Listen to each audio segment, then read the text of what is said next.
Sinibingelele futhi babukele emakhaya. Saphinde sahlangana futhi osukwini olunye futhi umkhulu futhi usiphathele okunye futhi okuzoshaqisa ikhanda babukeli. Kodwa before siqala ke babukeli ningakhohlwa ukuthi ni like niphinde ni subscribe ngoba lokho sekubaluleke kakhulu babukeli ngoba nomkhulu kuyamxhasa kumnyisa phambili. Babukeli emakhaya ziyatholakala isiphakamo sonwabo babukeli emakhaya sisatholakala and umkhulu babukeli emakhaya usakwazi futhi ukuthi akugeze amabhadi aphinde futhi akubuyisele isithandwa sakho esahambayo aphinde futhi akuvusele inkunzi ngenkunzi yembongolo. Ake sizwe ke babukele emakhaya ukuthi umkhulu usiphathelene. Sawubona mkhulu sakwamukela nawe ohlelweni lakho mkhulu. Ya sanibona nonke emakhaya. Yebo mkhulu. Hayi umkhulu Dube lo. Yebo mkhulu. Uhlala la eMgababa. Isitobho sakhona usemfisi eThavela. Moza kumela nje ukuthi uyokwehla emfisi eThavela ngabe useThekwini bawufike bakubeke khona qho. Namhlanje na ngithi akingizoye ngikhulume ngento enkulu ekuyona futhi evimba abantu ibezela amabhadi ibezela isinyama uzokuthi ukusebenzisa umuntu ungasebenzi ukuthi ufuna umsebenzi ungawuthuli. Ake sikhulumeke ngokuthi ke sikhipha iqunga. Umuntu okhipha iqunga umuntu osuke ebulele umuntu. Umuntu okhipha iqunga ukhona ukuthi engukugeza ngawo ngifaka umswani wembuzi uhamba ugeze. Ukhipha lona ke iqunga ke mosukwenza kanjalo ukhipha iqunga kwenza ukuthi ungabe uphinde lento oyenzile uphinde uyenze la ngelinye ilanga. Waphela umuntu onequnga utholakala ngesayibhonga sifuna ukubulala umuntu nombani nasekhaya futhi umuntu ohluphayo. Akalungi lo muntu lo osuke nequnga ubulakala nasekhaya hayi nangu umuntu kanti awunequnga lo muntu. Ukhipha iqunga ke into enjalo ke. Sibuyeke ngoba kuyenzeka ukuthi bamcuphe abantu umuntu osuke eshonile bamcupha bakubo. Yomkhulu. Bathi bese bemcupha ke abuyeke lo muntu esesipoki sezopokela wena eseqonda nje ngqo ukuthi alale ebusuku nangu umuntu uqonda ngqo ukuzwa ngibalelelana. Awu kakhulukazi uma wangibulalela into engekho noma ngabe akacushwanga futhi uyavuka futhi akupokele siyahlupheka kodwa uyaphila kanye nabantu suyinto esihlupheka esinenkinga nje uyabo.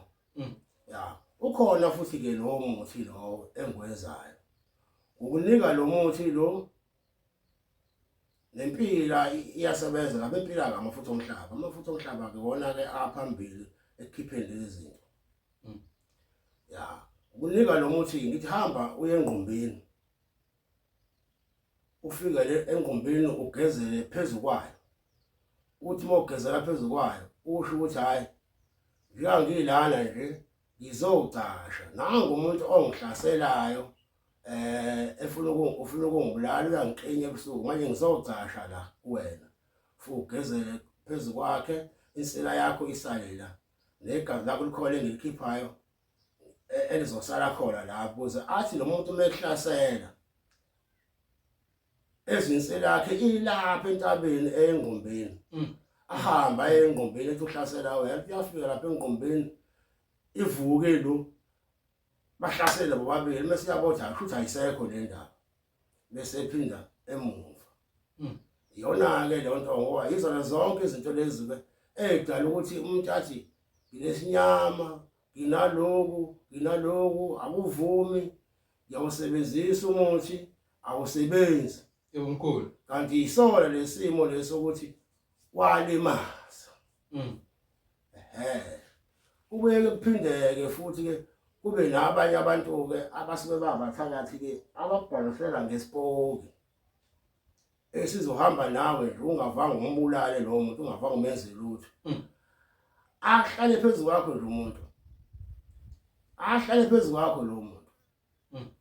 Nako futhi lokho ngiyakusiza futhi kubona uma umuntu esekulandela kanjalo ngiyayikhipha leyo nto phinde ngiyikhiphe futhi nayo futhi ngiyayikhipha futhi kanjalo ya ngiphinde ngiyikhiphe njengomdliwa nje ngoba isiwumdliwa lento yebo mkhulu ngiyikhiphe njengomdliwa manje ngento efane isiganile ngiyikhiphe njengomdliwa ngiyikhiphe ngishaye ngiyiqede ngishaye ngiyivale izona ke sengikhuluma ngemoya namhlanje ehlukahlukene enza lokho ikhipheke lo mdli wangu ushaya ngokuqedeke kuphume kuwena usaleke ke usungawuthola ke imithi ke eminye ke emihle ke musukhishwe lodwa imithi emhlophe wezele ukuthi ke uhlazeke ube clean ukwazi ukuthola umsebenzi ufuna umsebenzi uthole nabantu bakuthande ngoba phela mona lezi zinto awuthandeki nje nabanye bafuna ukukushaya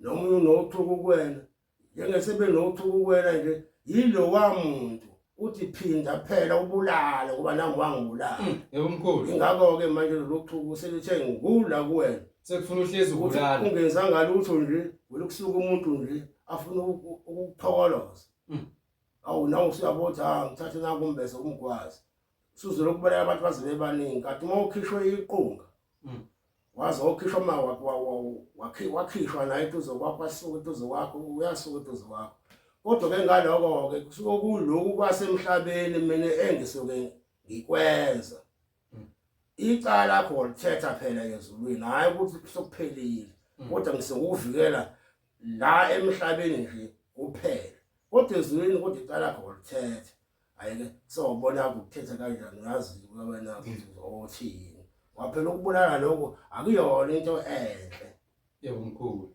hayi icala lakho lithetha ngoba nabakini hayi abakuthandi uma ubulele abasondeli futhi kuwena ingakho ukuthi ke kuyafuneka usuyenzile zonke lezi zinto ubuthola umuthi okugeza abantu bakini basondele kuwena ngoba uma ubulele bamakude abakuzwa nabo kahle ilapho ke balaleleke ngiyatholakala ke naseGoli lokho mhla ka-4 nje ngizobe ngikhona ekuseni ngomhla ka-4 ngizobe ngikhona eGoli nayo londo ngoba ngiyiphethe ukusiza abantu yebo mkhulu yebo uzobe utholakala kuphi konje mkhulu le ndawo eGoli eProtea Grand ngasegarage extension 35 yebo mkhulu ya ngizobe ngikhona lapho babukele emakhaya ke ningakhohlwa ukuthi niphinde futhi nilike niphinde nisubscribe niyazizwela izinto ezishaqisa ikhanda la kumkhulu ukuthi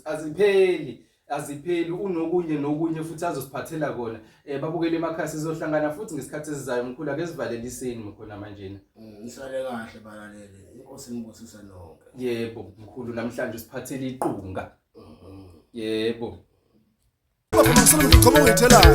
Hosh! Yahlaba imbuzi encane bathi umfakiso ngesabi. Yida amasoka sithi imbuzi ayisakila mabhemu.